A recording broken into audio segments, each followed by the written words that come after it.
What is going on, guys? Happy Monday if you're listening on YouTube. Happy Tuesday if you're catching us on the podcast streaming platforms. Welcome to episode 172 of Eat, Train, Prosper. This is our October 2024 Instagram Q&A. Before we hit record, Bryan and I were kind of chatting and we're short on updates and we have a good list of questions. So we're just going to kind of dive right into things on this episode. Now, Bryan, I know this first question was kind of a leftover from our last episode that we wanted to move over.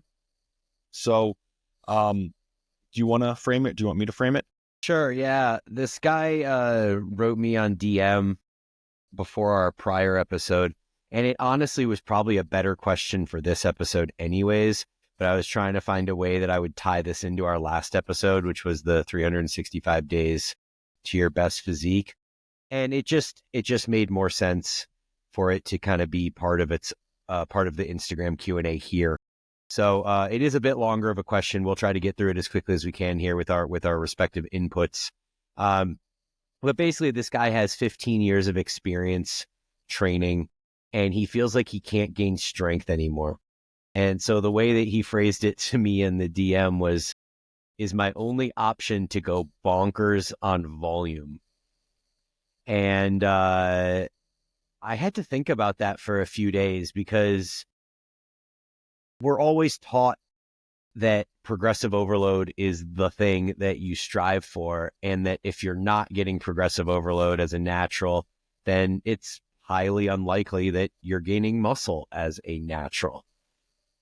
And then I thought a bit about my own experience anecdotally and thinking about how my strength was significantly higher 5, 10, 15 years ago, even. As someone that's been training now 27 years, I peaked on my strength probably in my early to mid 20s, and now being in my early 40s, that was quite a while ago. And while we could argue that it's ambiguous as to the state of my body composition at the moment with all the cardio that I've been doing for the last few years, it still is quite obvious to me that my best physique, where I had the most muscle mass, was probably 3 to 4 years ago when I was doing the diet and photo shoot sequence where every year I would gain weight and then I would do a 3-month diet and I would do a photo shoot, and I had 3 or 4 years in a row of successive photo shoots to compare, and every year it got better and better. And it's important to keep in mind that during those periods of time, I was not at my, quote, strongest, so to speak, which also introduces the ambiguity of exercise selection into the decision tree, where I was... Can you hear me okay still, Aaron? I just got a weird alert on my computer. Okay. Where I was certainly stronger with all of these barbell movements, which are the things that I think a lot of people use to assess strength, like on my deadlift, my bench press, my overhead press, and my back squat. And so those four are kind of the four that people tend to use to be like, I'm getting stronger, I'm not getting stronger. A number of years ago, I ditched all barbell movements and majority of free weight movements. So essentially I had these new movements that I was doing where I had no prior comparison to whether I was in fact whether I was stronger or not relative to where I was prior. All I knew was that I was getting stronger on the new movements that I was doing.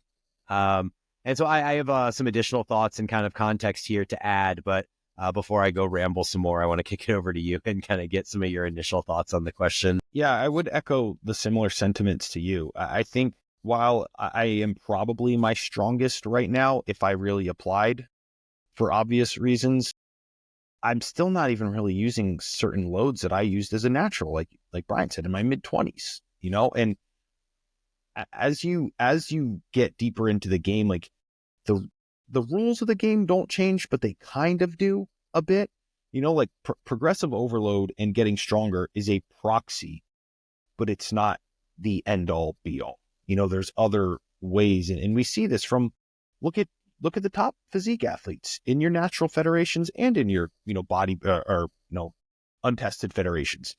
There's like your really high volume, farther away from failure crowd. Like there's a lot of like your intensity crowds and stuff like that. And I think it's it's really just not cut and dry, because if it is, everyone would follow the same path and we would just have that linear progression thing, and we would be at our strongest, and when we're 42, 43. But there's different wrinkles that come into play, like injury mitigation and stuff like that, joint integrity. It really, unfortunately, is just not super straightforward. Is like, I get stronger, I have more muscle, right? Because there's like, the muscle knows tension, but you can use less load and create better tension through like, tempo, improved execution of the reps, control, like et cetera, et cetera. So it really is not, unfortunately, super cookie cutter like some people will make it out to be.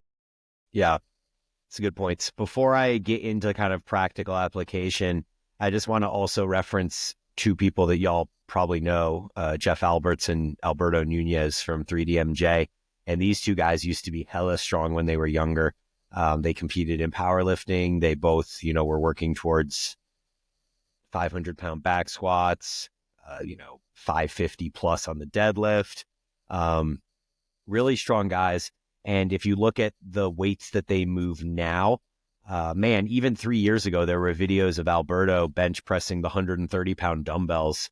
And since the last few years of kind of working a bit closer with Cass and getting a bit more into the strictly hypertrophy space without, the objective of trying to increase strength on the barbell lifts as well, you'll now see Nunez doing the 85s or the 90s. And it's literally almost for the same amount of reps that he was doing with the 130s.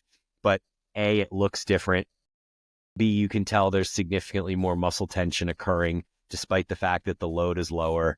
And C, both of those guys, like Jeff Alberts is 52 or something, both of those guys have basically presented their best physiques ever the last time they stood on stage, which was, a year ago or something along those lines. And so to kind of practically wrap this thing up a little bit, I do think you need to focus on getting stronger within the movements that you do, but you don't need to be stronger on movements from 15 years ago where you were at your peak strength on. So my back squat where I did 420 for 3 or whatever that was from 10 years ago has no bearing on the hack squat weight that I use with a 3-second pause at the bottom now. All I'm trying to do now is find a way to somehow get stronger on my hack squat. And to kind of tie a bow on it, this guy said is my only option to go bonkers on volume. And I think absolutely not is the answer there, because volume itself is not going to be the sole bearer of your gains. However, in the pursuit of trying to progress and overload, I'll throw out the way that I like to do it, which is a kind of wave loading approach. And the example I'll use on my hack squat is, a few years ago, I went, 520 for 6 for a week, then 530 for 6, then 540 for 6, and then 550 for 5, and I failed. Well, the next mesocycle, I just rinse and repeat. So instead of starting at 520 for 6, this time I'm like, okay, I'm going to start at 530 for 6. And I'm like 30 for 6, 40 for 6, then 550 for 6. Holy shit, PR. I stopped at 550 for 5 before. So then I'm like 570. Oh shit, I only got 5. Okay. So then back off, rinse, repeat the whole thing. I did all of that, which is essentially like 6 to 8 weeks of building, backing off, repeating, and going through to literally gain like 10 pounds in 1 rep. And then the same process continued for the next year where I was like, okay, now 560 for 6 is my all-time PR. So now I'm going to go work in the 600s. And I did like 600 for 3, 610 for 3, 620 for 3, 630 for 3. Okay, back off, do it again. Okay, now 6 months later, go back and test 560. See how I do on 560, because 560 times 6 was my PR last year. Well, now I'm doing 560 times 7, but I didn't train to do that. I was training in the 600s and then dropped the weight and hit 560. So there's a number of kind of these different paths you can take to build up, back off, rebuild, back up, back off, try different rep schemes, back off. And remembering that the process of gaining strength is not linear. You're not going to go on forever adding a rep or adding 2 pounds or 1 pound or whatever it is. You have to, especially as a natural, be willing to say, okay, here's my limit right now, back off, reset, drop fatigue, build back up, try to beat where I was 6 to 8 weeks prior. And so it's very much a process of taking steps forward and steps backwards and ultimately ending up at a higher place than you were. And so it's a very structured and involved plan that I think if you implement, you'll realize you are in fact gaining strength over time on the movements that you're focusing on. And even if that strength is, a rep every few months, that's still progress and it's moving you in the right direction. Yeah, it's a really good additions on the wave loading. The last little bits on this one, I think are important. I find myself having this conversation a lot. Get really clear on what your goals are, right? It sounds like they're strength related, which is wonderful. Is it strength at X body weight? If you're like, no, I just want to be bigger, increase your body weight. Your strength goes up, So I think like getting really clear there can also help you maybe uncover some unturned stones that could be very simple additions to your, arsenal that you're using to help facilitate you along your way. Yep. Love that. Okay. Let's kick this one over to you. I'm a question asker here. Hi, Bryan. Hope you're well. Opinion on Chris B and Paul C volume and frequency recommendations. For example, a 4-day upper lower split over a 7-day period versus push-pull legs over a 10-day period. Is there noticeable differences in training a muscle every 3 days, lower volume, higher frequency, compared to 5 days, higher volume, lower frequency, if everything else is equal? Let's assume that 4 days was the most that you could train in a normal week. Yeah. I feel like we've addressed the Beardsley and Paul Carter stuff a lot in the last few episodes. It seems to be a pretty popular topic in this space right now. And you see a lot of the evidence-based guys or PhDs using a lot of their content to kind of push back on some of the ideas that you see from Chris and Paul. In fact, I was on Jeff Haynes' podcast in a roundtable with Jordan the other day. It hasn't released yet, but we were talking about a little bit about some of this stuff. Actually, we're talking about the new study from Milo and Pack, where they were doing the length and stuff, and the study that they did. We actually should talk about this in more depth at some point. But the study they did basically showed that it compared full range of motion training to length and partials, and it found that full range of motion training and length and partials were basically the same, but it had like a very slight leaning edge to full range of motion. And there's a number of issues with that study, so I won't go into that too much right now. But it's like to me, it seems like they did that study almost as a FU to Paul and Chris to be like, look, length and partials do work in advanced trainees. See, it's the same as full range of motion. And then Paul and Chris look at the exact same study, and their interpretation is, you guys are fucking doofuses, because look, full range of motion is just as good or slightly better than length and partials. So why would you ever do length and partials? And it just seems like, in some ways that study was done as a way to tell them like length and partials do work in advance. Like that was kind of what they were trying to achieve in that study. But of course, it's interpreted the other way from those guys.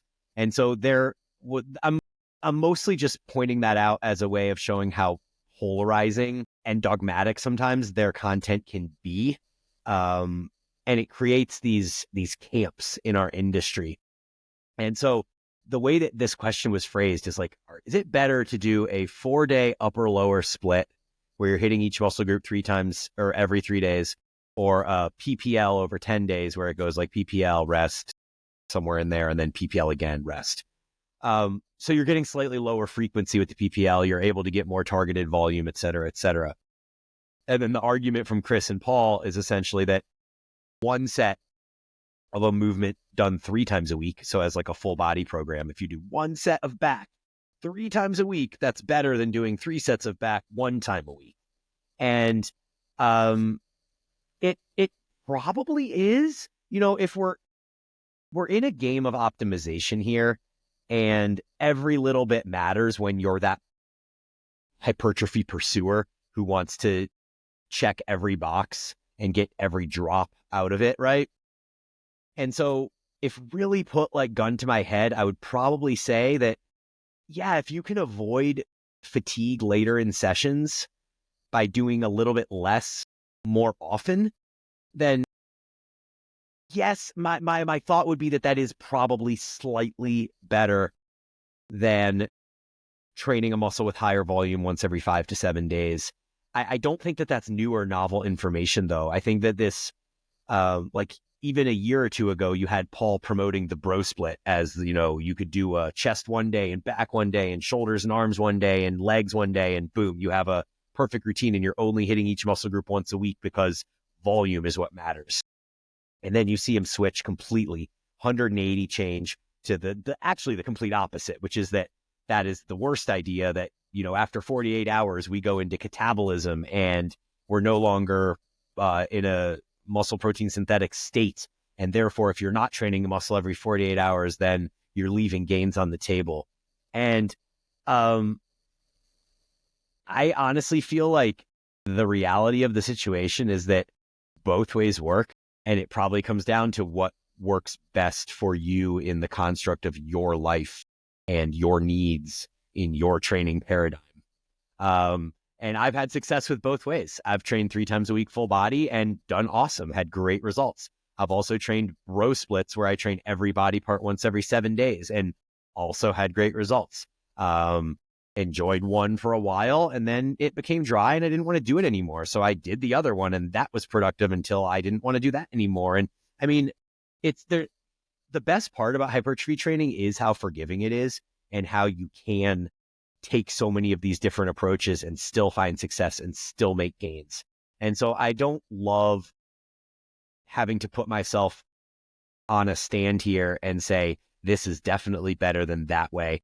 I think it really needs to be calibrated within the structure of your life and kind of what fits best for you at that time. Such a well put answer, Bryan. I don't have anything I could really add on to that. Everything that I was thinking, you took the words right out of my mouth, literally. Cool.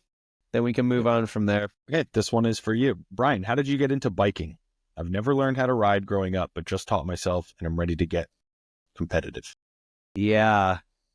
I got some context from this guy as well, because I was curious in trying to give him advice here if he had a background in cardiovascular exercise or if he's literally just like, I'm a lifter and now I'm getting into biking and I want to go from there. So he responded and said that he was a college football player. He just recently graduated. And so he has the cardio background from all of the activities that kind of go into football. I don't know what position he played. But he at least had some cardiovascular background, and he never learned to bike. So he basically wants to exchange the conditioning work that he was doing in football for conditioning work that's specific on the bike. And so he asked me how I got into biking, and he asked if we had any podcasts on it. And my first response was, yeah, go back and just listen to the updates section of the last 2 years of our podcasts. Like, everyone, just download it and listen to the updates. And then I was like, you know what? There's probably like a better way to do this. And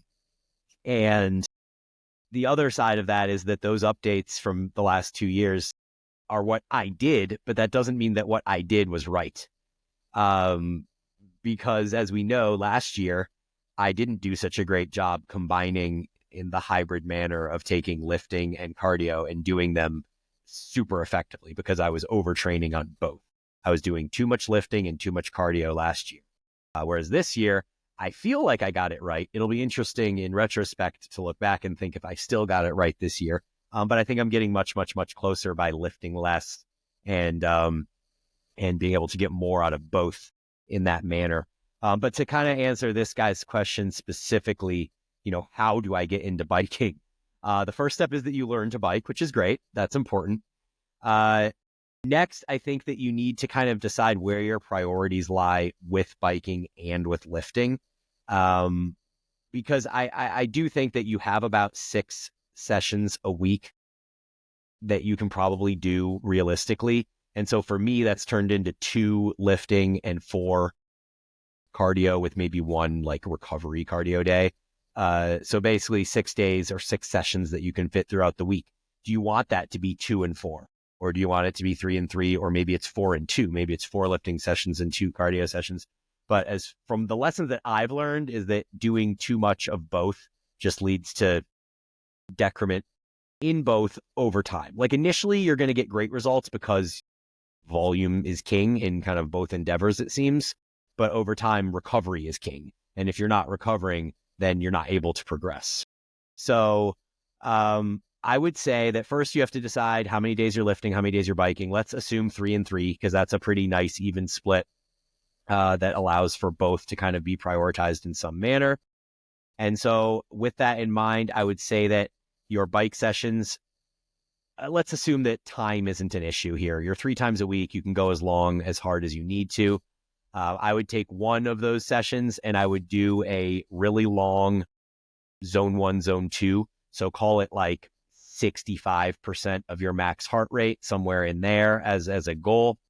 And you do that for the goal being 90 minutes to 2 hours at some point in the journey, but probably building up to there. So I remember for me, starting at 45 minutes of that zone 1, zone 2 was sufficient in the beginning. And then maybe every week I would add 5 to 15 minutes. And over the course of a month or two, I was up to that 90 to 120 minute mark.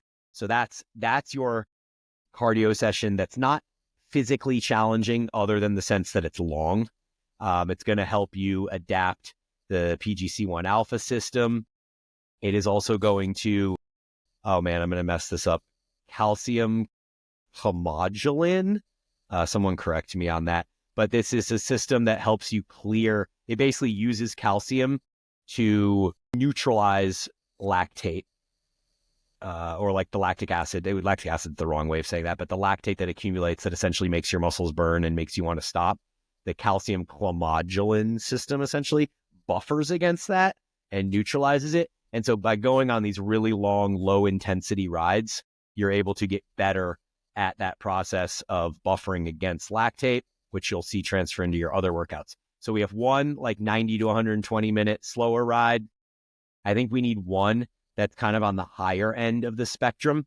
So you could call that like VO2 max or threshold intervals, something between 3 and 8 minutes each, at 88 to 93% of your max heart rate, somewhere in there. So these are really hard efforts. They're not sustainable. I would say you want to accumulate about 20 to 30 minutes of total time in zone. So that's why if you did like 4x6, you'd end up with 24 minutes.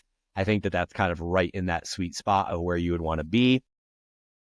And then for the third workout, I would make it something that's kind of between the two extremes. So we're not going long and slow, and we're not going short, hard intervals, but maybe something in between that's like sub threshold.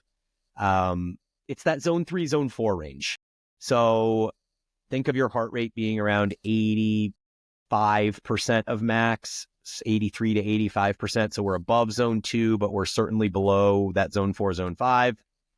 And that should be done in 15 to 20 minute intervals with short rest in between. So think 15 to 20 minutes, rest 2 to 5 minutes, and then another 15 to 20 minutes. And you could work that up to 3 intervals over time, but I think that 2 intervals of that should be fine to start. And if you just kind of rotate through those 3, I think you're going to be in great shape. You know, I do a good job of making sure that you put your zone 2 work as close or prior to the leg day, as opposed to one of the higher intensity bike rides. And yeah, that's a good starting point. Come back to me at a point later on down the road, and we can totally adjust that protocol after you've gone through it for a few months. I think Aaron just bounced out, somehow got booted. So the next question was for him, but I'll skip that one and we'll come back to it. And we will go with the following question, which is, what's better, overshooting RPE or undershooting RPE?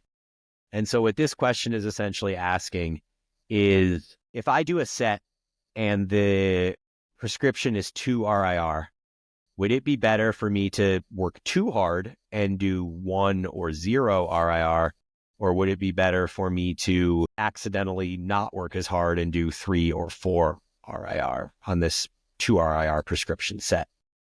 And so I think the answer is it depends, as it usually is. And it depends on the rest of the stuff that you have going on that day.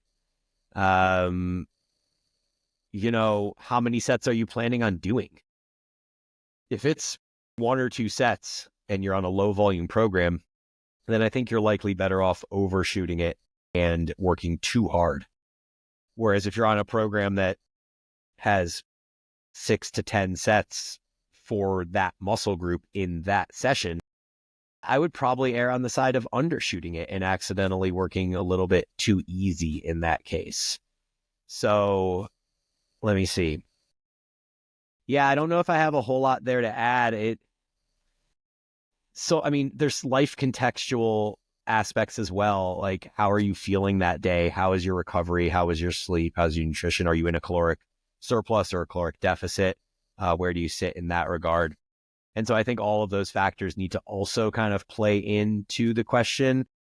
I mean, there's certainly been cases in my training where I've gone into the gym with expectations of hitting 0 to 1 RIR on a lower volume program. And when I get to the gym and I start warming up, I realize that I just don't have that oomph, that extra push in me on that specific day. And so I will often, and this is like, I have these 2 rep schemes that I do. I love 2 times 5 to 8 to failure. Like I love that approach. If I'm feeling good and up for it, 2 times 5 to 8 is pretty much my go-to on my routine. However, the other thing I'll do, and I'll audible to this maybe once a month on movements, is doing a 5x5 with an 8 to 10 RM. So take a weight I could do 8 or 10 times, probably closer to that 10 number, and I'll do 5x5 there. And so the first set is like 5 RIR.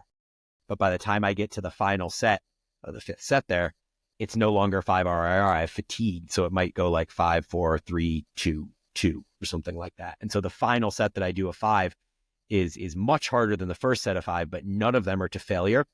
And so mentally, psychologically, that often feels better to me to be able to get good quality volume within the effective range, right? We've talked about how when you do lower reps, like below 8 or 10, that they're kind of effective just from the very beginning because it's heavy initially.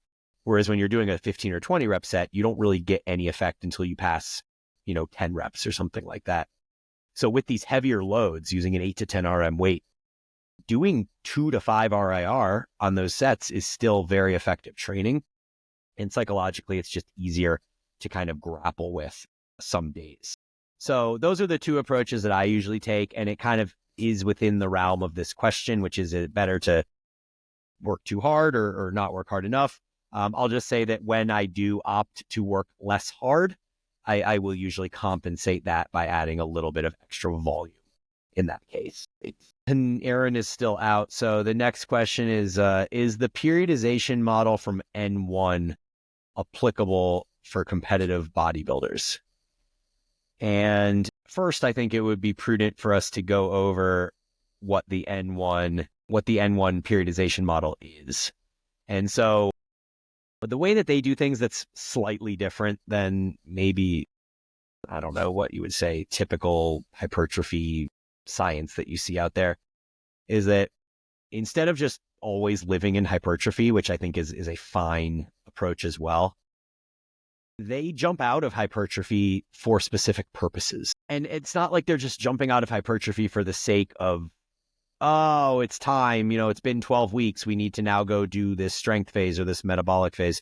They're literally jumping out of the hypertrophy phases based on signals that they receive from the training of the client and the feedback and the check-ins and all that stuff to basically determine that their adaptations aren't occurring at the rate as fast as they would like them to occur. And so you'll jump out of hypertrophy to create better adaptations over time. So for example, if you're in a hypertrophy phase and you're realizing that this person is, very sluggish, they're starting to gain a bunch of body weight, they're taking longer rests between sets, which is making their sessions a little bit less efficient. This person might be a perfect candidate to jump out and go into like a metabolic metabolite type phase where you do more short overload movements, you take shorter rests between sets, And it's about volume accumulation at the short position more so than it is about the typical things that you would focus on in hypertrophy. So Aaron's back. We're talking about the N1 periodization question. I answered the prior one before that, so we'll kick it back to you for question number 4 after we finish N1 here. So basically, that would be a reason to drop out of hypertrophy and go into the metabolic phase. Alternatively, you might find that somebody is lacking neural drive. They're just kind of like going through the motions. The movements aren't feeling super crisp. They're just not able to manifest strength progress in the same manner that they were prior during their hypertrophy phase. And so this might be a great reason to jump out and do just a very, very short phase of lower reps, longer rest periods, focusing on really exploding on reps and getting the most muscle tension that you can on these kind of lower rep sets. And so in either case, you are jumping out of hypertrophy just for a very brief amount of time to create or elicit an adaptation so that you can get back in hypertrophy really quickly. And so when you ask whether this type of periodization is pertinent to competitive bodybuilders, I would say that it's pertinent to anybody who's doing hypertrophy training and realizing that maybe the hypertrophy training isn't as effective as it was a month or two prior. Like, what do you do, dear listener, when you are doing a hypertrophy phase and you're butting up against a wall and things aren't progressing or feeling as crisp as they were a couple months prior? Maybe you take a deload week and you start to rebuild back up. I mean, there's a number of different options you could do, but another viable option is going into a short metabolic phase or going into a short neural strength phase. So it's just different ways to achieve the same thing. Their periodization model is super effective, very well thought out. And honestly, they don't spend tons and tons of time in these other phases. It's just a matter of getting out long enough so that you can create some new adaptations that then help the hypertrophy cause. So keeping in mind that, of their year, 45 weeks of it are probably still hypertrophy. And then you have, 7 weeks of different neural metabolic stuff thrown in there. I think it's important to remember that, and that hypertrophy is the goal in their training as well. And why you jump out of hypertrophy really is just so that you can then get better hypertrophy. So anything to add to that, Aaron? No, I mean, the only thing I would say is only because it uses the term competitive bodybuilders, right? I don't think anything that you said is untrue in that context, but a lot of those motivations are probably, I wouldn't even call them motivations. What would we call it? Like the things where like, oh, you're finding like you don't have neural drive, or you're just not really feeling your training that much anymore, something like that. Like, I think they're all valid. I'm not saying I don't think any of it is valid. I think in those competitive bodybuilders, things like that, when those things show up, people just push through anyway. Yeah. And that's where I think it might be one of those. Again, I don't think it's untrue. I think they probably just wouldn't get to that because of competitive other reasons. Aspects. Yeah. Yeah. Interesting perspective. Okay. We'll drop it back to question number 4 here. What is Straker's plan to increase fertility for starting a family next year or the year after? So the plan is next year. I'm very excited about it. Thank you for the great question. And the answer is there are hormones that you use to get your fertility back, because the other hormones that you were using took your fertility away, pretty much. So I have here some things. My plan currently, and I've done a very fair amount of research on this because it was a very, very large personal concern of mine. A recombinant follicle stimulating hormone is going to be likely the base of that protocol, with the addition of HCG, which is human chorionic gonadotropin. Let me continue on. Sometimes HMG, human menopausal gonadotropin, is used instead of FSH. And then also sometimes a SERM like tamoxifen or Clomid is also used. But my plan personally will be the recombinant follicle stimulating hormone and HCG. If this is something that you might be interested in or something like that, there is so much published research on this.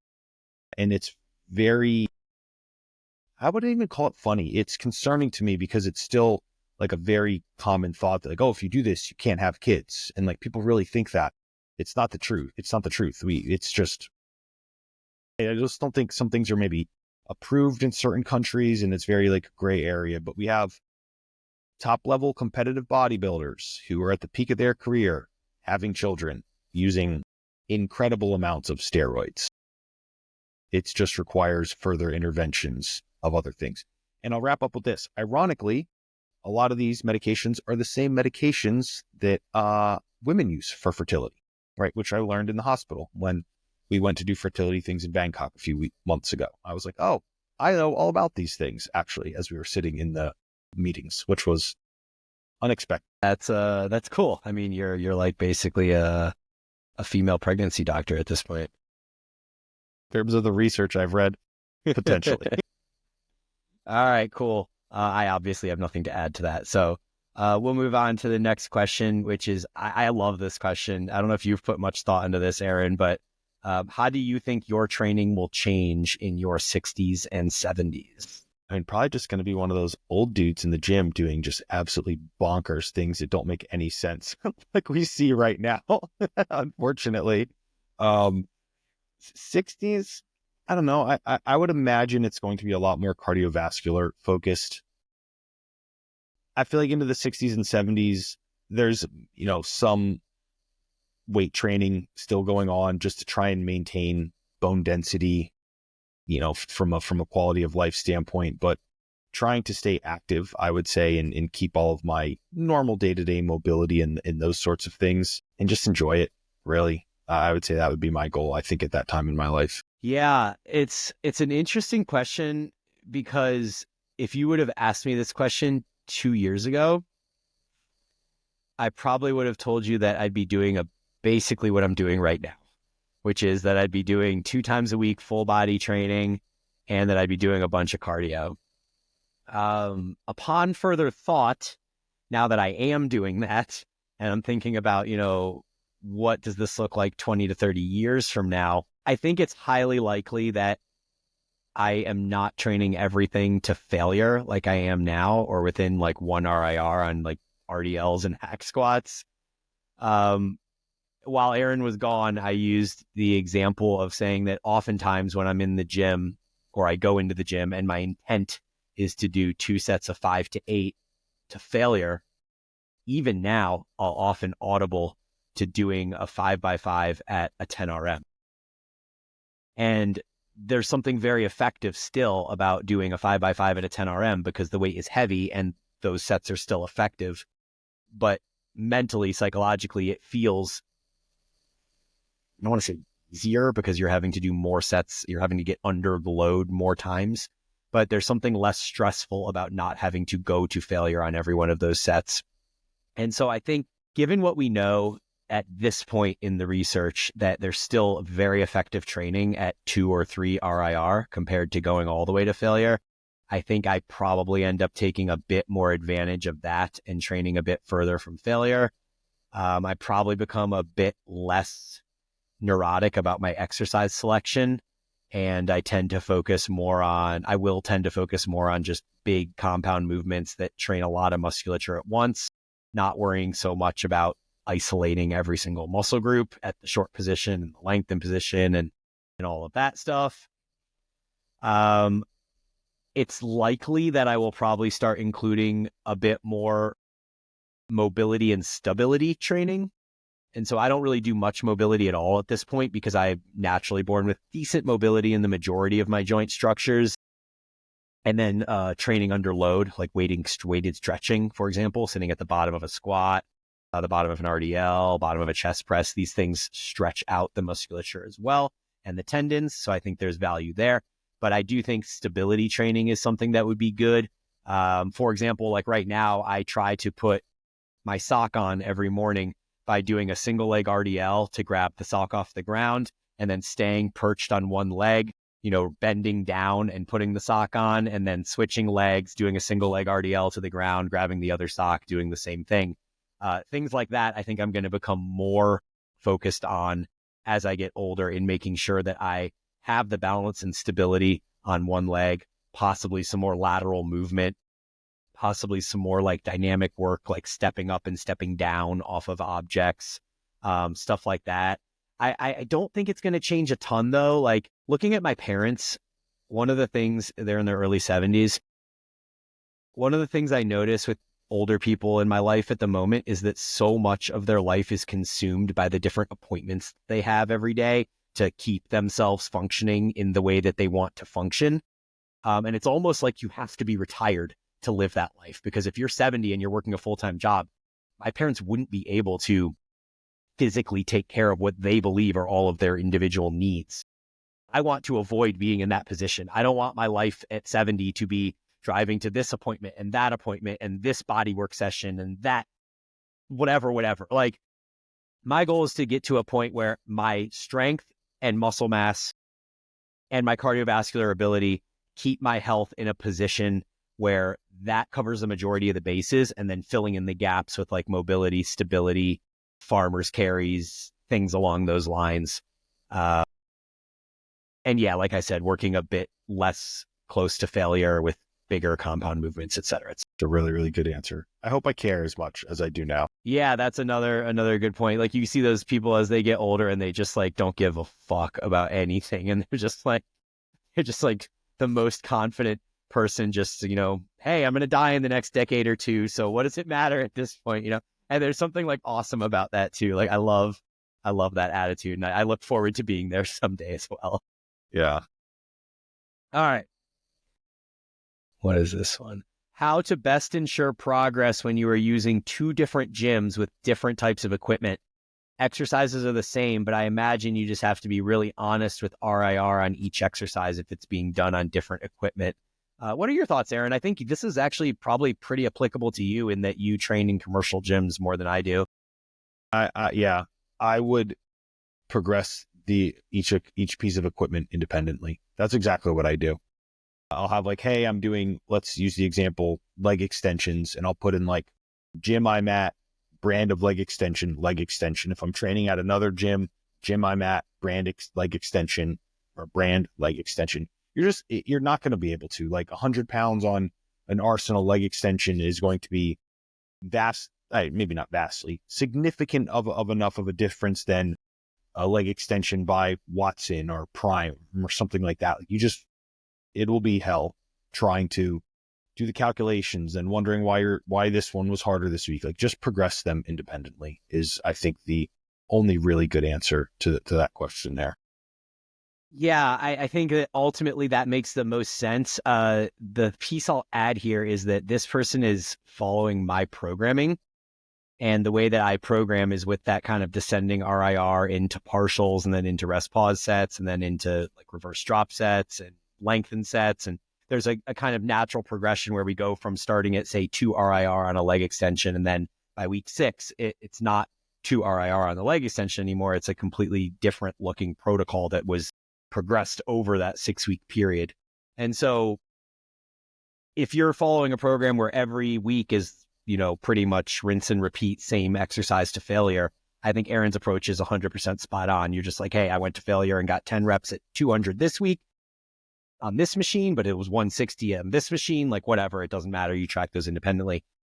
As far as my programming goes with the descending RIR and the partials and all that stuff and the progression model that's built in there, yeah, I think this person is exactly right in saying that you just have to be really honest with your RIR. And remember that, like going back to that very first question in our podcast today about progressive overload, that you don't have to neurotically see progress every week that you're adding a rep or adding 2.5 pounds or whatever it is to elicit progress. The adaptation that's occurring is almost like a callus on the muscle, right? It's the tension that's creating this callus. Eventually it heals, it grows, et cetera, et cetera. I know that's not exactly how it goes. I'm just, you know, for the layman, just kind of putting it out there that way. And as long as you're honest with your RIRs and you're hitting the progression with the partials or the reverse drop sets or whatever it is, it shouldn't matter so much what equipment you're using. Yeah. Okay. I'm going to kick this one over to you too, because another commercial gym question. How to handle machines or benches being taken at a commercial gym and then exercise sequencing. So like basically if the workout has leg extension, hack squat, Bulgarian split squat, and that's the normal order you do them in. But one day you go in and say the leg extension, there's a line a mile long for the leg extension. What do you do? Do you substitute? Do you change exercise order or wait it out? Yeah, I like the practical example. So what I encourage, if it is a pin loaded exercise, go up and ask the person if you can work it with them, right? It will save you so much time. If that person is doing any remotely training that's worth anything, they're going to perform their set. They're going to have 2 minutes rest, something like that. You do yours, you do your weight, you push the pin back to their weight. Like it's very, very easy to share a machine.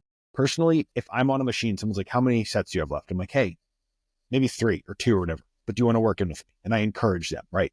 I have downtime. You can use it. That is my recommendation. Something like a hack squat, it's plate loaded. Maybe people don't want to be changing that many plates, et cetera, et cetera. It would force you to warm up faster, which I wouldn't recommend. That I would wait for. For something like using the same exact example Bryan said, leg extension, hack squat, Bulgarian split squat. I think if you change that order, it would be I don't want to say significant, but I don't want to say insignificant. Like I think it will impact your performance and then it will cloud things. I don't think it will be insignificant. That's what I mean by changing that exercise order. I personally do not. I will wait for something because those progressions are worth everything. Yeah, I agree. I think that last sentence is exactly the way I feel about it. During my times where I would be on spring break and we'd be in San Diego for 6 weeks, or the very rare times that I do go to commercial gyms, I will almost always wait it out. And I'm very obvious about it too. Like I'll walk up and I'll put my bag down next to the machine and be like, hey, how much you got left? Okay, I'm next, or whatever it is. The first attempt would be, like Aaron said, to try to work in and see if we can do that. But if that's not an option, like I'm thinking specifically about there was one functional trainer at the gym in San Diego, which is nuts that they had 3 levels. There were more functional trainers upstairs, whatever. But in this one room that I like to be in for shoulders and arms, there was one functional trainer and there would always be people waiting to use it. So I would just literally like go in, set my bag down, squat down next to the machine and just perch there until the person was done and just kind of play on my phone, set up my training, enter my weights that I plan on using, et cetera, et cetera. And that's the way that I would usually handle it. Now, especially in that example of leg extension, hack squat, Bulgarian, I think changing the order makes a huge difference. If it's a different day and say the workout is lateral raise, tricep extension, bicep curl, I have absolutely no problem with you switching that order up because there's no conflict between the movements. And I don't think that affects your performance at all in any way. So I think you do have to kind of base it contextually on like what your workout looks like and whether changing that up would have an impact. Very good answer. How did you become an online coach? Can you explain how you started and progressed? I feel like this is one we might want to maybe extrapolate into like a bigger, I feel like I cannot give a decent answer in 5 minutes, Yeah, we've covered this, I feel like, in 2 or 3 prior episodes in more detail, but it has been a while. Yeah. And so I wouldn't be opposed to extrapolating this one out and making an episode out of it at some point. I think that would be really good to do. I have a lot of like bigger opinions about it now. I think being a little bit older and deeper into the game and stuff, because it's okay. So we'll do this. We'll put a full episode out with this one. This next one should be pretty easy for you. What is a minimum and ideal amount of dietary fat to aim for? So I'll start with minimum. There is a basement on dietary fat intake because it's required for the answer that people most commonly understand is the production of a part, right? It's 2-part production of cholesterol it produces our sterol hormones, right? So hormone production is a necessity, dietary fat is a necessity for hormone production, right? Our body will also synthesize cholesterol in the liver. So it's only like one part of that. So it's one part. The part that people often forget about is the absorption of fat-soluble vitamins. So if dietary fats are too low for too long, things like your absorption of fat-soluble vitamins will be lower, which we do not want. Now that basement is actually a lot lower than people will think. Now, I don't remember, there's a specific milligram per kilogram. I have it stored in like my, documents I use with my clients. So I don't remember it off the top of my hand, but I know some baselines for females. Let's just use an average size. It's low. It's like 35, something like that. Maybe even lower, like 30. And then for males, it's a little bit higher, about, let's call that 10% higher, 40 to like 42, something like that. Now that is the minimum. What is ideal really depends on things. Are we in a calorie deficit? About as close to the bottom as probably possible. If you're like a high activity, a highly glycolytic activity type of person, if we are in at maintenance, a little bit, I would say maintenance makes the most sense to have the highest dietary fat, because the goal is just maintaining. We use auto-regulation to maintain our body weight, that sort of thing. And then in caloric surpluses, I actually like to bring it down because of the overfeeding studies, and we get less fat overfeeding on carbohydrate as opposed to overfeeding on dietary fats. But ideal amount, it's really hard to say. There are some recommendations around a percentage of total daily caloric intake. I like to keep my female clients around 25%. I don't really go under 25% unless total calories are very, very high, like in a surplus, for example.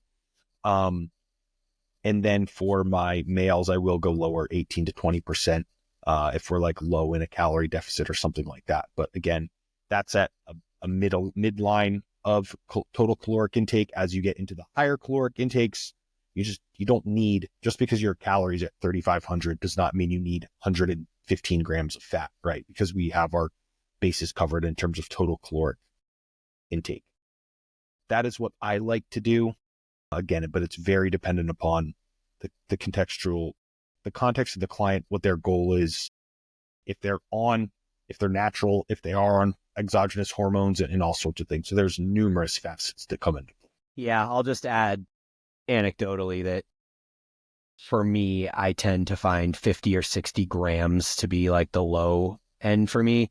And if left to my own volition and I'm not tracking or anything, I'll end up way above that. So, I mean, everyone's different, but that's how it is for me.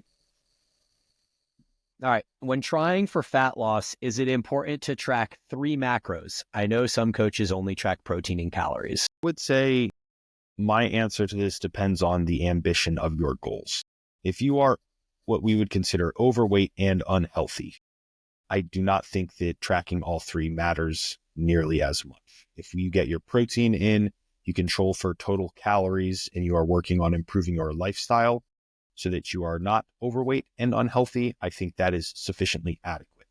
If you have more objective body composition goals, let's say you're already at a healthy body weight, which is completely subjective, of course, and you want to, I don't know, you're looking for the bikini body or the summer body or something like that, I do strongly believe that tracking all 3, having ranges at least for the other 2, if we're not going to be as strict as a set target, does have inherent benefit. Yes. What are your thoughts, Bryan? Yeah, I've kind of, such a tough question. I do think that it's probably a good idea to track them for at least a period of time in your life so that you become self-aware of what you're putting in your body. I tracked them for so long that I actually haven't tracked anything, like nothing, for probably 2 years at this point, and my body does what I want it to do because I understand it well enough.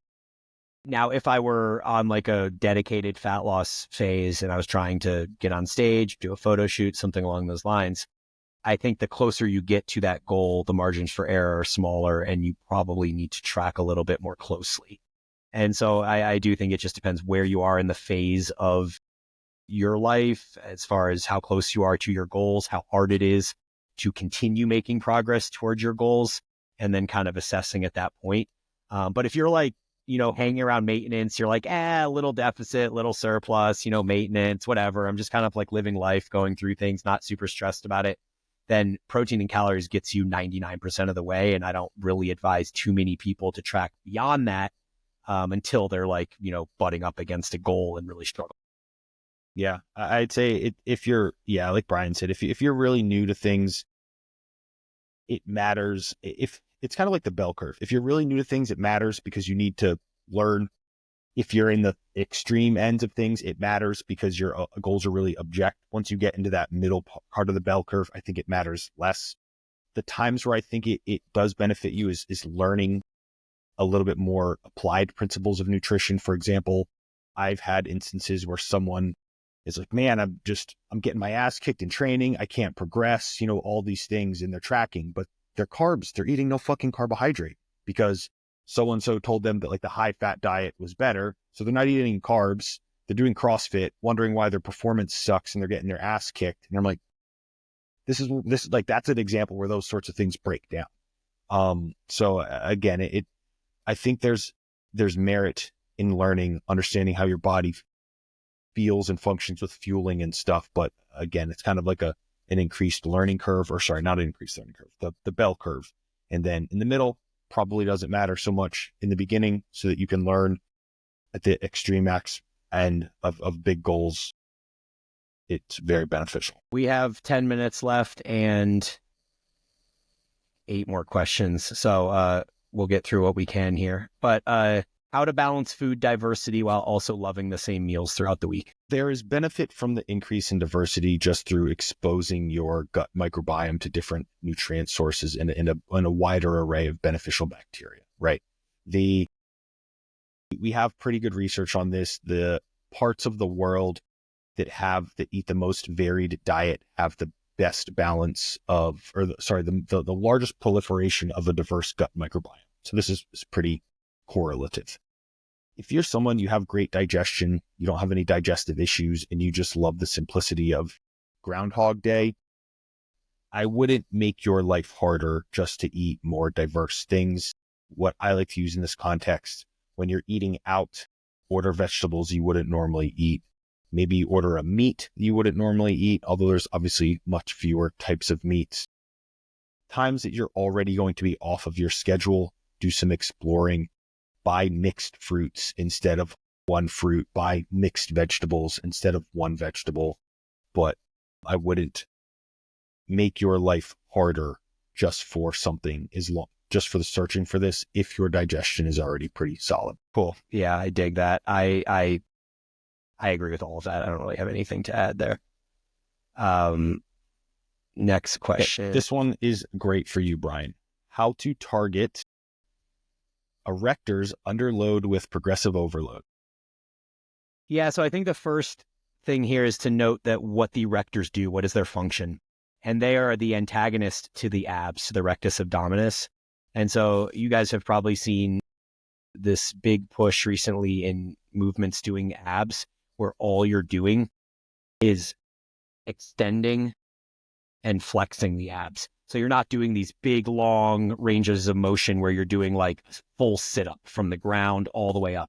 Those types of movements tend to involve the hip flexors more than the abs, because all the abs really do is they extend the spine and flex the spine. And the exact opposite is what's happening here with the erectors. So you're doing the exact same movement. You're flexing and extending the spine, but you're trying to do it under load. And so it would be like the reverse of doing a cable crunch or something like that. But how can we do that?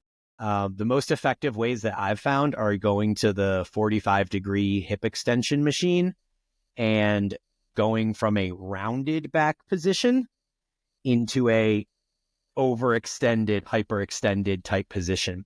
And so there's videos of this movement on YouTube, but essentially as you get to the bottom of the rep, you flex you stretch the spine, which flexes the abs. And then as you ascend out of that and you get to the top of the 45-degree hip extension, you stretch the abs, which flexes the spine. And so you're able to maneuver the erectors through dynamic ranges of motion in that manner. Similarly, you can do things like Jefferson curls, which is kind of like an RDL with a rounded back.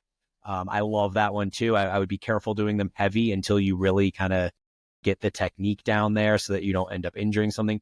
It really is a matter of coiling and uncoiling your spine, like one vertebrae at a time is the way to say that, where you're not just going from rounded back to standing up. you're trying to go super slow and feel every vertebrae of your back go from rounding to straightening as you stand up. So those would be my two number one go-tos. And then also understanding that they get hit auxiliary through like your RDLs, your back squats, and a lot of the other stuff that you do anyways. So in a very, very comprehensive answer by Bryan, I was going to take a little bit more of the like Neanderthal caveman answer. You get really strong at RDLs or like a stiff-legged deadlift, like you're going to have big spinal erectors, big, strong spinal erectors. But it depends. If there's like injury, instability type stuff, Bryan's answer is 100% best. But if you're like, no, I have weak erectors relative to the rest of my back muscles or something like that, I would encourage just a lot more RDL progression. Yeah, I mean, the negative to that, though, is just that because your back is so weak, you're not going to be able to work your hamstrings and glutes to sufficient fatigue because you're going to be limited by your erectors.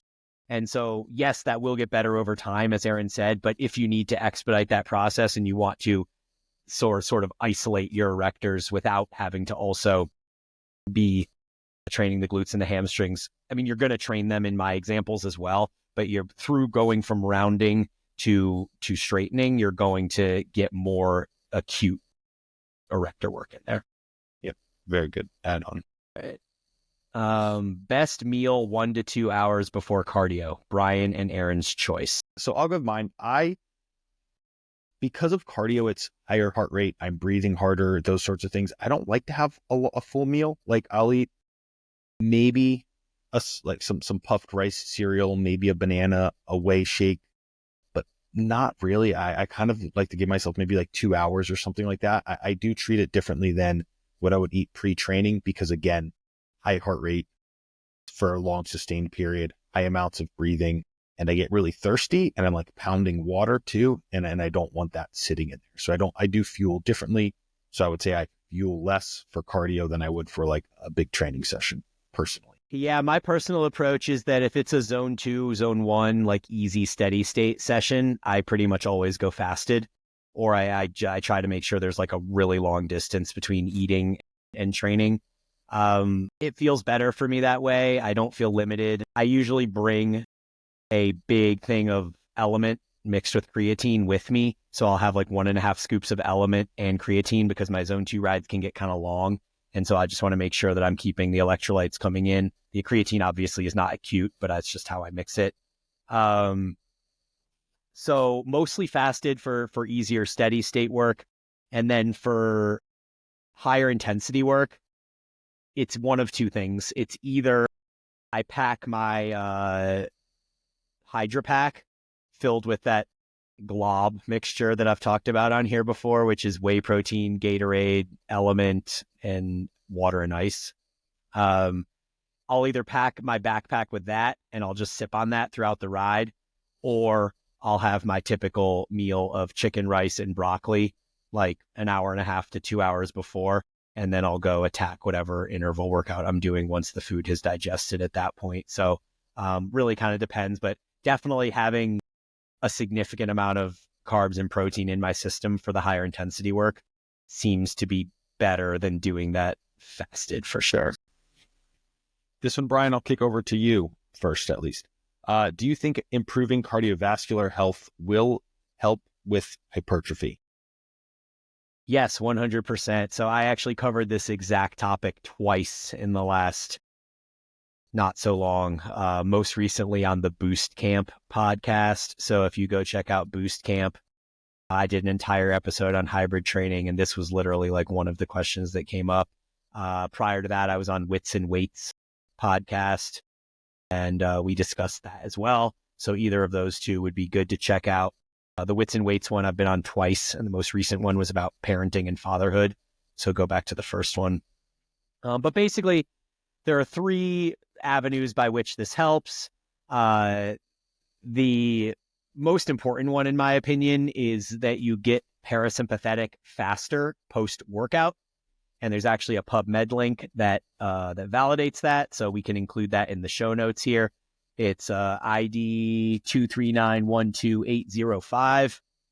And that does in fact demonstrate that we do get parasympathetic faster post session. So think of when you finish a workout, that feeling of like fight or flight just dissipates faster when you have higher cardiovascular conditioning, which then has the downstream effect of speedier and enhanced recovery between sessions.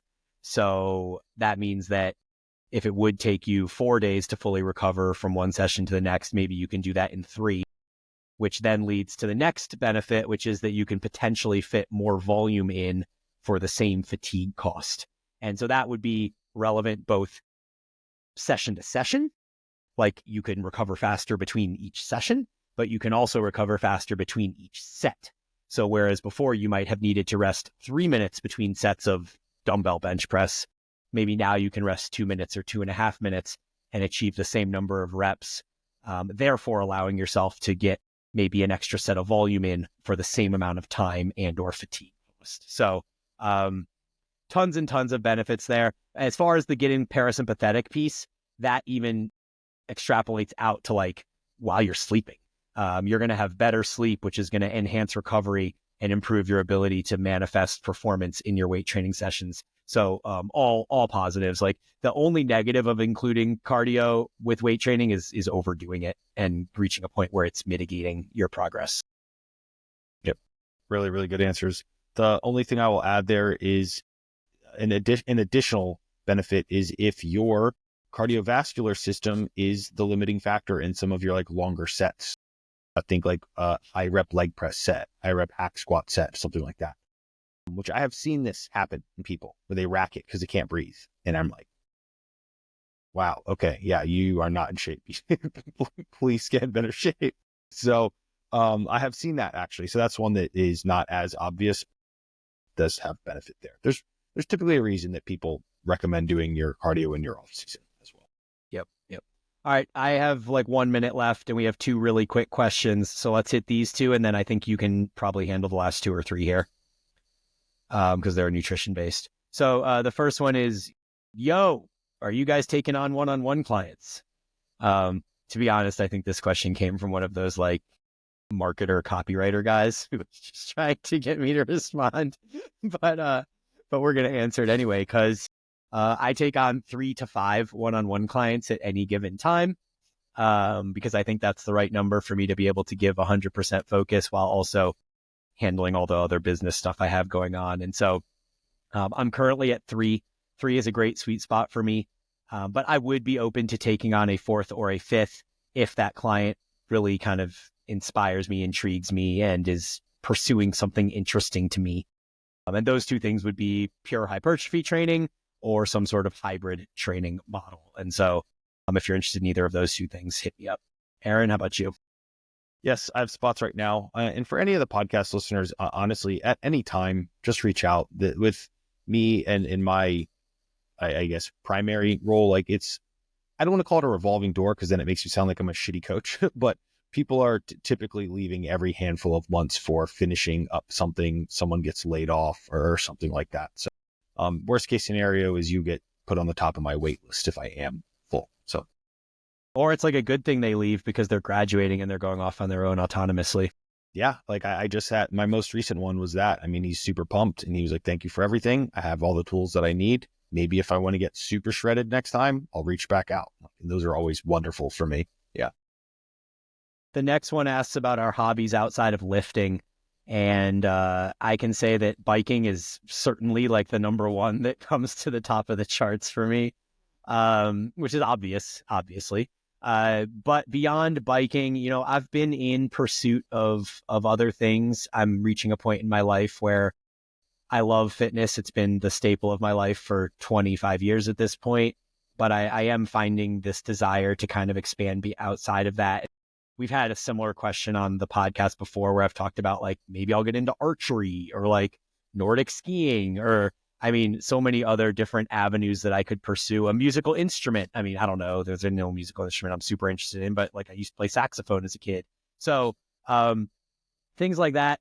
But honestly, the thing that I am pursuing the most at the moment is trying to get together this second podcast that I'm starting, and I'll have more details on that next week or the week after in the update section. I'll talk a bit more about it as I'm kind of closing in on some artwork that's been created for it, for the little thumbnail. I've been laying out questions for my first guest and trying to get my kind of ducks in a row in setting up this second podcast that I'm doing, which is tangentially fitness related, but not exactly focused on fitness like this one is. So that's kind of where my focus is at the moment. How about you? Right now, I have none. No other hobbies because Gotcha. things are just business related, right? I mean, we're, however many weeks out of opening a gym, the cream of rice stuff, like there's just a lot of business that there is no room in my life for hobbies right now. In the future, the next home location will be Salt Lake City, Utah. And I plan on getting back into snowboarding, mountain biking, and hiking, which I look forward to very fondly. Nice. Love that. Okay, there are 3 questions left. I forgot that one of them is training related, so we'll handle this one and then leave the last 2 to you. How would you design a program to achieve a toes to bar? So a toes to bar is both a movement based on coordination and timing, as well as strength of your abs and hip flexors. And so the progression model would look something along the lines of reverse crunches, where you're laying on the ground and you're just bringing your knees into your chest. Then from there, you would switch to lying leg raises, which would be the same movement where you're lying on your back, but you're lifting your legs up completely straight. Then you might go to a V up, which would be like a lying leg raise where you also reach your hands to touch your toes at the top. And once you can do the V up properly, that is essentially a toes to bar that's just on the ground. And so then when you jump up to do toes to bar, you might start that progression over where you start with hanging knee raises, then you start with hanging leg raises, and then you get hanging toes all the way to the bar. The best piece of advice I can give you when you're in that transition stage from hanging leg raise to toes to bar is that you're not just trying to bring your toes to the bar. You also want to think about pulling the bar to your toes. And obviously that bar isn't going to move, so you're not really pulling the bar to your toes, but the notion of thinking about pulling the bar to your toes is going to create a movement in your torso where it pulls your torso back behind the bar and gives you better leverage to get your toes up to the bar. And so that would be the kind of 6-step progression that I would take in getting there. Anything to add, Aaron? Absolutely not. I was really hoping that you were going to take that question because I was like, I can do about a C- explaining this. And I know Bryan's taught countless people that exact progression. So awesome. All right. Well, I'm super late, so I'm going to let you handle the last 2 nutrition questions and see you guys next week. See you, Bryan. Okay. So question 1, how would you manage the nutrition of a full football team? I believe this is going to be international football, as in soccer, is what we Americans would call it. Team, 35 players that really knows nothing about nutrition. There's a huge room for improvement, but how would you install this to this large team roster? Any ideas are welcome. So I hate to start it with this, but it depends on what your direct involvement is for you as a business, how you are being compensated, and where you stand to benefit from this, right? If this is going to be like a pro bono sort of thing, you have to be respectful of your own time. And I would not encourage you to try and take on 35 individual clients for free from a pure return on investment time. From there, I would step back and kind of assess the situation from a higher level. We have what I'm assuming is soccer. So we have athletes that are typically pretty lean already, not like we're dealing with what would be like a lineman of an American football team, right? Where, let's face it, your job is to be quite overweight.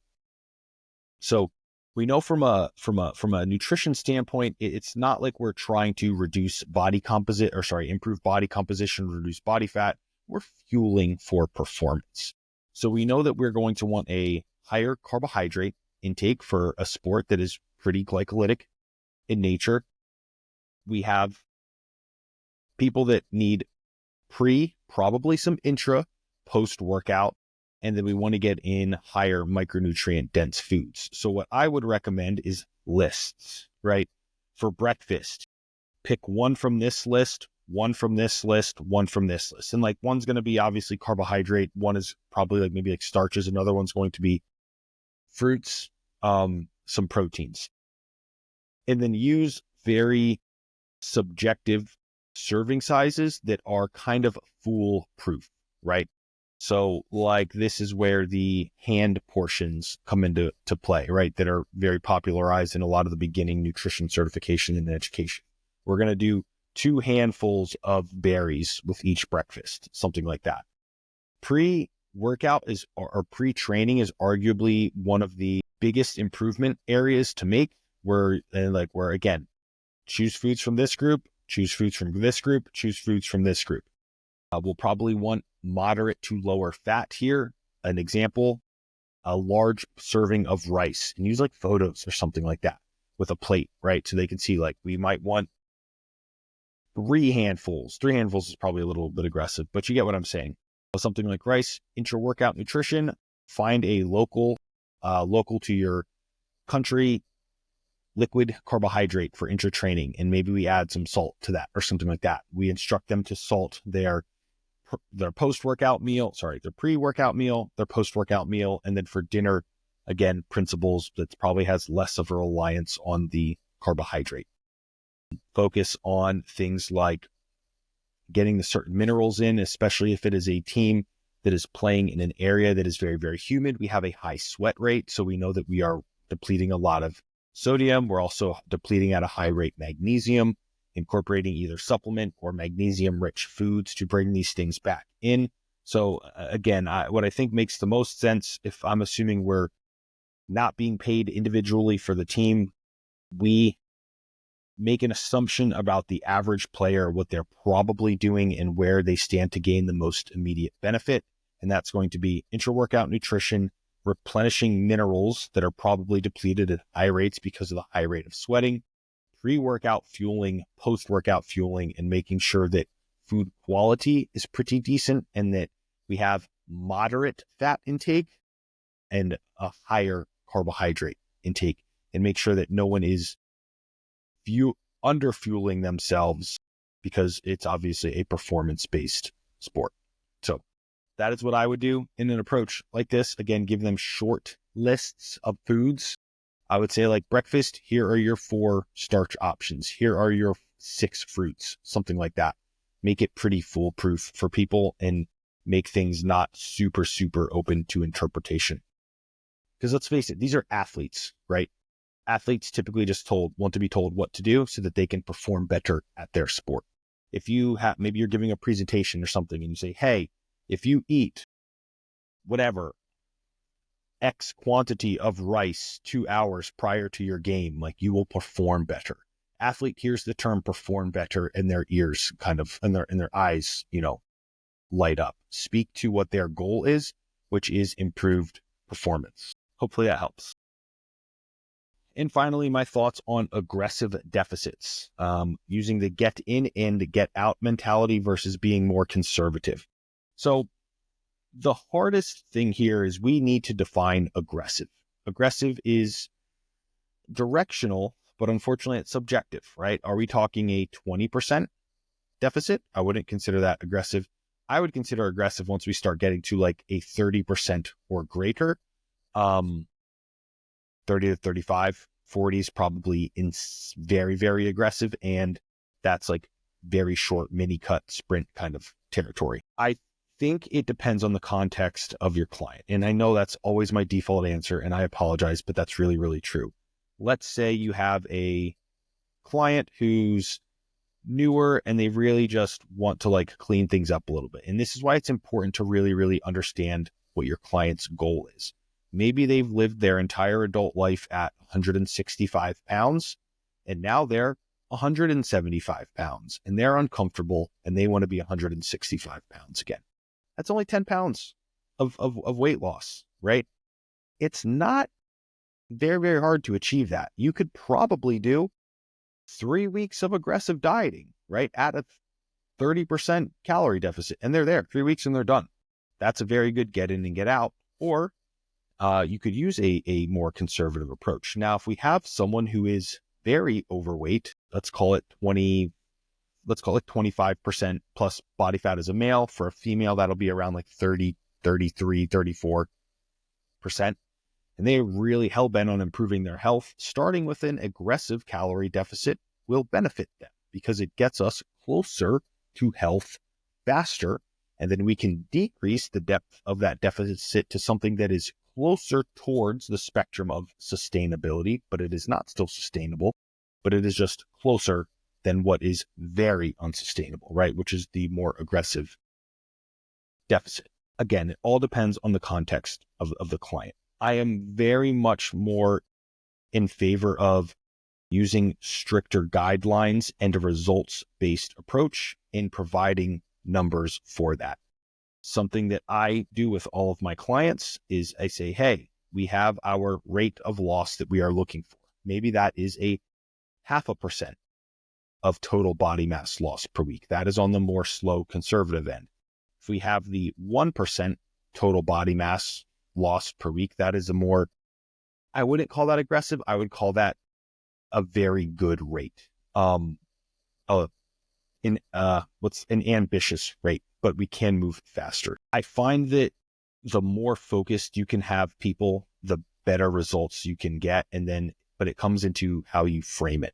If you say, hey, we're going to work really, really hard for 8 weeks and get 80% of our job done, and then we can incorporate more flexibility while we finish up the final 20%, you're probably going to get a lot further with that client at the 12-week mark than if you just to take a conservative approach for 12 weeks and the rate of loss is painstakingly slow, and then you end up dieting for 12 months to get off what could be done in realistically 12 weeks. So everything comes back to results dependent and the ambition of the client, right? If the client's goals are lofty and we have a larger total amount of body fat or total body mass that is desired to being used, starting more aggressive and then making things easier as the depth of the total duration of the deficit goes on is beneficial. And if you have someone that has like a sprint for something, a wedding, something like that, we can do it, but phrase it as such that this is unsustainable. And you're probably going to put some on the back end. But if they're like, I don't care about that, I'll care about it later, we can fix it, but I just need this for X date. Sure. But just, make your piece around the unsustainability of it. So if there's further questions on this one, just DM me and I can help you out there. So that wraps up episode 172, guys, October 2024 Instagram Q&A. As always, thank you for listening. Bryan and I will talk to you next week.